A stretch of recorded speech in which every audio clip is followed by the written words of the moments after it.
ከጠላት መንጋጋ ፈልቅቀን ተዳንከኝ የጭንቅ ቀን ጩኸቴን እንደሰማኸኝ ልቤ አስታውሶ ስላለፈው ያመሰግን ሲል እምባ ቀደመው።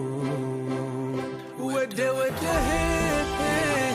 መሰለችህ ሰተህ